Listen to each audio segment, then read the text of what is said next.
Phloem PSCയിലേക്ക് ഏവർക്കും സ്വാഗതം. വരുന്ന PSC എക്സാമുകൾക്ക് ചോദിക്കാൻ സാധ്യതയുള്ള തിരഞ്ഞെടുത്ത ക്വസ്റ്റ്യൻസ് ആണ്.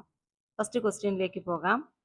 പ്രധാനമന്ത്രി നിയോഗിക്കുന്ന എത്ര കേന്ദ്രമന്ത്രിമാരാണ് നീതി ആയോഗിന്റെ അനൗദ്യോഗിക അംഗങ്ങളായി പ്രവർത്തിക്കുക? 4. പ്രധാനമന്ത്രി നിയോഗിക്കുന്ന എത്ര കേന്ദ്രമന്ത്രിമാരാണ് നീതി ആയോഗിന്റെ അനൗദ്യോഗിക അംഗങ്ങളായി പ്രവർത്തിക്കുക? 4. 2024 അന്താരാഷ്ട്ര വനിതാ ദിനത്തിൽ രാജ്യസഭയിലേക്ക് നാമനിർദ്ദേശം ചെയ്തതായി പ്രധാനമന്ത്രി അറിയിച്ച വിദ്യാഭ്യാസ പ്രവർത്തകയും എഴുത്തുകാരിയുമായ വനിതയാര്? സുധാ മൂർത്തി. 2024 അന്താരാഷ്ട്ര വനിതാ ദിനത്തിൽ രാജ്യസഭയിലേക്ക് നാമനിർദ്ദേശം ചെയ്തതായി പ്രധാനമന്ത്രി അറിയിച്ച വിദ്യാഭ്യാസ പ്രവർത്തകയും എഴുത്തുകാരിയുമായ വനിതയാര്? സുധാ മൂർത്തി. ലോകത്തിലെ ഏറ്റവും നീളം കൂടിയ ഇരട്ടവരി തുരങ്കപാതയായ സെലാ ടണൽ ഉദ്ഘാടനം ചെയ്തത് ഏത് സംസ്ഥാനത്താണ്? അരുണാചൽ പ്രദേശിലാണ്.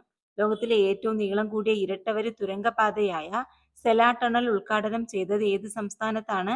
അരുണാചൽ പ്രദേശ്. അഗ്നി 5 മിസൈൽ ദൗത്യത്തിന് ചുക്കാൻ പിടിച്ച മലയാളി ശാസ്ത്രജ്ഞയാര്? ഷീന റാണി. അഗ്നി 5 മിസൈൽ ദൗത്യത്തിന് ചുക്കാൻ പിടിച്ച മലയാളി ശാസ്ത്രജ്ഞയാര്? ഷീന റാണി. ലോകാരോഗ്യ സംഘടന അംഗീകാരം നൽകിയ യുവികോൾ ഏത് രോഗത്തിനെതിരായ വാക്സിനാണ്? കോളറ. ലോകാരോഗ്യ സംഘടന അംഗീകാരം നൽകിയ യുവികോൾ ഏത് രോഗത്തിനെതിരായ വാക്സിനാണ്? കോളറ.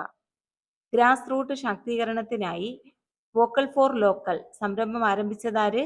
നീതി ആയോഗ്. ഗ്രാസ് റൂട്ട് ശാക്തീകരണത്തിനായി വോക്കൽ ഫോർ ലോക്കൽ സംരംഭം ആരംഭിച്ചതാര്? നീതി ആയോഗ്. നീതി ആയോഗിന്റെ സംരംഭമാണ് vocal for local. Code grey protocol ഏത് വിഭാഗത്തിന്റെ സുരക്ഷയുമായി ബന്ധപ്പെട്ടതാണ്? ആരോഗ്യ പ്രവർത്തകർ. കോഡ് ഗ്രേ പ്രോട്ടോകോൾ ഏത് വിഭാഗത്തിന്റെ സുരക്ഷയുമായി ബന്ധപ്പെട്ടതാണ്? ആരോഗ്യ പ്രവർത്തകർ. കേരളത്തിൽ ട്രയൽ റൺ നടത്തിയ ഉദയ് എക്സ്പ്രസിന്റെ സവിശേഷത എന്ത്? ഡബിൾ ഡക്കർ ട്രെയിനാണ്. കേരളത്തിൽ ട്രയൽ റൺ നടത്തിയ ഉദയ് എക്സ്പ്രസിന്റെ സവിശേഷത എന്താണ്? ഡബിൾ ഡക്കർ ട്രെയിനാണ്. ഇന്ത്യൻ ശാസ്ത്രജ്ഞനായ ജയന്ത് മൂർത്തിയുടെ പേരിൽ നാമകരണം ചെയ്യപ്പെട്ട ബഹിരാകാശ വസ്തു ഏത്? ചിഹ്നഗ്രഹം. ഇന്ത്യൻ ശാസ്ത്രജ്ഞനായ ജയന്ത് മൂർത്തിയുടെ പേരിൽ നാമകരണം ചെയ്യപ്പെട്ട ബഹിരാകാശ വസ്തു ഏത്? ചിഹ്നഗ്രഹം. ആഭ്യന്തര കലഹം രൂക്ഷമായ ഏത് രാജ്യത്തെ ഇന്ത്യക്കാരെ തിരികെ എത്തിക്കാനുള്ളതായിരുന്നു ഓപ്പറേഷൻ ഇന്ദ്രാവതി? ഹെയ്ത്തി. ആഭ്യന്തര കലഹം രൂക്ഷമായ ഏത് രാജ്യത്തെ ഇന്ത്യക്കാരെ തിരികെ എത്തിക്കാനുള്ളതായിരുന്നു ഓപ്പറേഷൻ ഇന്ദ്രാവതി? ഹെയ്ത്തി. കാറ്റിന്റെ ദിശയ്ക്ക് കുറുകെ ചന്ദ്രക്കലയുടെ ആകൃതിയിൽ രൂപം കൊള്ളുന്ന മണൽ കുന്നുകൾ ഏവ? ബാർക്കനുകൾ. കാറ്റിന്റെ ദിശയ്ക്ക് കുറുകെ ചന്ദ്രക്കലയുടെ ആകൃതിയിൽ രൂപം കൊള്ളുന്ന മണൽക്കുന്നുകൾ ഏവ? ബാർക്കനുകൾ.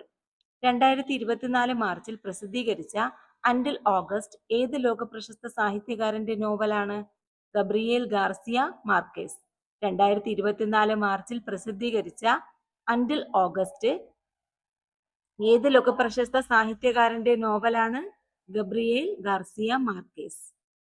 നന്നായി സൂര്യപ്രകാശം ലഭിക്കുന്നതിനാൽ ധാരാളമായി ജീവജാലങ്ങൾ കാണപ്പെടുന്ന സമുദ്രമേഖല ഏത്? യൂഫോട്ടിക് മേഖല. ഏതാണ്? നന്നായി സൂര്യപ്രകാശം ലഭിക്കുന്നതിനാൽ ധാരാളമായി ജീവജാലങ്ങൾ കാണപ്പെടുന്ന സമുദ്രമേഖല ഏത്? യൂഫോട്ടിക് മേഖല. ബാരാപ്പോൾ സൗരോർജ നിലയം കേരളത്തിലെ ഏത് ജില്ലയിലാണ്? കണ്ണൂർ. ബാരാപ്പോൾ സൗരോർജ നിലയം കേരളത്തിലെ ഏത് ജില്ലയിലാണ് സ്ഥിതി ചെയ്യുന്നത്? കണ്ണൂർ ജില്ലയിലാണ്. നയാബ് സിംഗ് സൈനി ഏത് സംസ്ഥാനത്തിന്റെ മുഖ്യമന്ത്രിയാണ്? ഹരിയാന. നയാബ് സിംഗ് സൈനി ഏത് സംസ്ഥാനത്തിന്റെ മുഖ്യമന്ത്രിയാണ്? ഹരിയാന. രണ്ടാം ലോക യുദ്ധത്തിന് മുന്നോടിയായി ഫലാങ് എന്ന പേരിൽ ഫാസിസ്റ്റ് പാർട്ടി രൂപവൽക്കരിക്കപ്പെട്ടത് ഏത് യൂറോപ്യൻ രാജ്യത്താണ്? സ്പെയിൻ. രണ്ടാം ലോക യുദ്ധത്തിന് മുന്നോടിയായി ഫലാങ് എന്ന പേരിൽ ഫാസിസ്റ്റ് പാർട്ടി രൂപവൽക്കരിക്കപ്പെട്ടത് ഏത് യൂറോപ്യൻ രാജ്യത്താണ്? സ്പെയിൻ.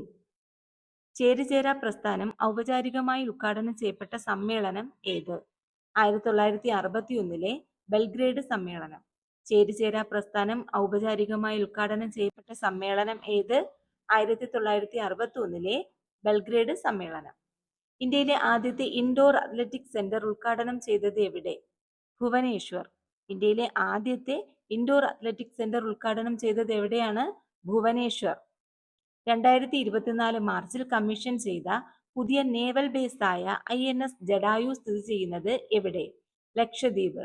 2024 മാർച്ചിൽ കമ്മീഷൻ ചെയ്ത പുതിയ നേവൽ ബേസായ INS ജഡായു സ്ഥിതി ചെയ്യുന്നത് എവിടെയാണ്? ലക്ഷദ്വീപ്.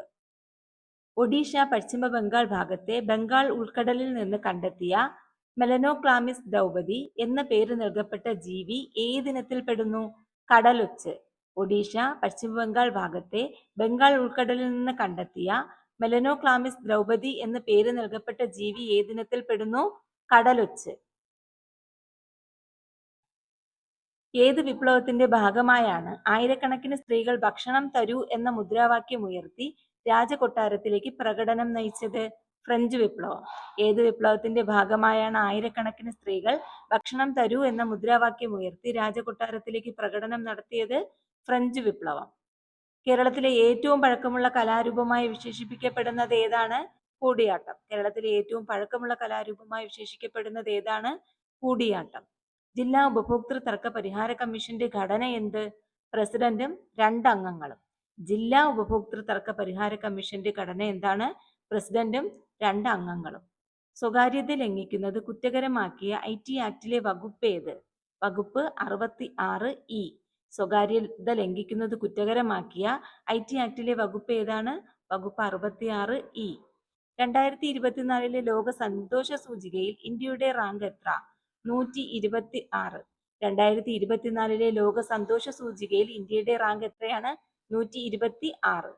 ലോകത്തിൽ ഏറ്റവും കൂടുതൽ മഴ ലഭിക്കുന്ന പ്രദേശങ്ങളായ മേഘാലയയിലെ മൗസിൻറാം, ചിറാപുഞ്ചി എന്നിവ ഏത് മലനിരയിലാണ് സ്ഥിതി ചെയ്യുന്നത്? ഖാസി കുന്നുകൾ. ലോകത്തിലെ ഏറ്റവും കൂടുതൽ മഴ ലഭിക്കുന്ന പ്രദേശങ്ങളായ മേഘാലയയിലെ മൗസിൻറാം, ചിറാപുഞ്ചി എന്നിവ ഏത് മലനിരയിലാണ് സ്ഥിതി ചെയ്യുന്നതെന്ന് ചോദിച്ചാൽ ഖാസി കുന്നുകൾ. മധ്യപ്രദേശിലെ മൈക്കല നിരയിൽ നിന്ന് ഉത്ഭവിക്കുന്ന നദി ഏത്? മഹാനദി. മധ്യപ്രദേശിലെ മൈക്കല നിരകളിൽ നിന്ന് ഉത്ഭവിക്കുന്ന നദി ഏതാണ്? മഹാനദി. അന്നജം അയഡിൻ ലയനിയുമായി പ്രവർത്തിക്കുമ്പോൾ ഉണ്ടാകുന്ന നിറം എന്ത്? കടും നീല. അന്നജം അയഡിൻ ലയനിയുമായി പ്രവർത്തിക്കുമ്പോൾ ഉണ്ടാകുന്ന നിറം എന്താണ്? കടും നീല. ശരീരത്തിൽ ആവശ്യമായ ജലം നിലനിർത്താൻ സഹായിക്കുന്ന പോഷകം ഏത്? സോഡിയം. ശരീരത്തിൽ ആവശ്യമായ ജലം നിലനിർത്താൻ സഹായിക്കുന്ന പോഷകം സോഡിയമാണ്. അടുത്തിടെ ഭൂമിശാസ്ത്ര സൂചിക പദവി ലഭിച്ച കേരളത്തിൽ നിന്നുള്ള ആദ്യത്തെ വനോൽപ്പന്നം ഏതാണ്? നിലമ്പൂർ തേക്കാണ്. അടുത്തിടെ ഭൂമിശാസ്ത്ര സൂചിക പദവി ലഭിച്ച കേരളത്തിൽ നിന്നുള്ള ആദ്യത്തെ വനോൽപ്പന്നം ഏത്? നിലമ്പൂർ തേക്ക്. യുനെസ്കോയുടെ സാഹിത്യ നഗരം പദവി ലഭിച്ച ഇന്ത്യയിലെ ആദ്യത്തെ നഗരം ഏതാണ്? കോഴിക്കോട്. യുനെസ്കോയുടെ സാഹിത്യ നഗര പദവി ലഭിച്ച ഇന്ത്യയിലെ ആദ്യത്തെ നഗരം ഏതാണ്? കോഴിക്കോട്. അന്താരാഷ്ട്ര വനിതാ ടെസ്റ്റ് ക്രിക്കറ്റിൽ ഏറ്റവും വേഗമേറിയ സെഞ്ചുറി നേടിയ താരമാരാണ്? ഷഫാലി വർമ്മ. അന്താരാഷ്ട്ര വനിതാ ടെസ്റ്റ് ക്രിക്കറ്റിൽ ഏറ്റവും വേഗമേറിയ സെഞ്ചുറി നേടിയ താരമാര്? ഷഫാലി വർമ്മ. കേരളത്തിലൂടെ കടന്നു പോകുന്ന ആകെ ദേശീയപാതകളുടെ എണ്ണം എത്ര? 11. കേരളത്തിലൂടെ കടന്നു പോകുന്ന ആകെ ദേശീയപാതകളുടെ എണ്ണം എത്ര? 11. നാഷണൽ റിമോട്ട് സെൻസിംഗ് സെന്ററിന്റെ ആസ്ഥാനം എവിടെ? ഹൈദരാബാദ്. നാഷണൽ റിമോട്ട് സെൻസിംഗ് സെന്ററിന്റെ ആസ്ഥാനം എവിടെയാണ്? ഹൈദരാബാദ്. രക്തത്തിലെ യൂറിക് ആസിഡിന്റെ അളവ് കൂടുമ്പോഴുള്ള രോഗാവസ്ഥ ഏത്? ഗൗട്ട്. രക്തത്തിലെ യൂറിക് ആസിഡിന്റെ അളവ് കൂടുമ്പോഴുള്ള രോഗാവസ്ഥ ഏത്? ഗൗട്ട്. വളരെ പ്രധാനപ്പെട്ട ക്വസ്റ്റ്യൻസ് ആണ്. വരുന്ന ഡിഗ്രി ലെവൽ, 10th ലെവൽ എല്ലാ എക്സാമുകൾക്കും ചോദിക്കാൻ സാധ്യതയുള്ള തിരഞ്ഞെടുത്ത ക്വസ്റ്റ്യൻസ് ആണ്. വീഡിയോ ഇഷ്ടമായെങ്കിൽ ലൈക്ക് ചെയ്യാനും സബ്സ്ക്രൈബ് ചെയ്യാനും ഷെയർ ചെയ്യാനും മറക്കണ്ട. Okay, thank you.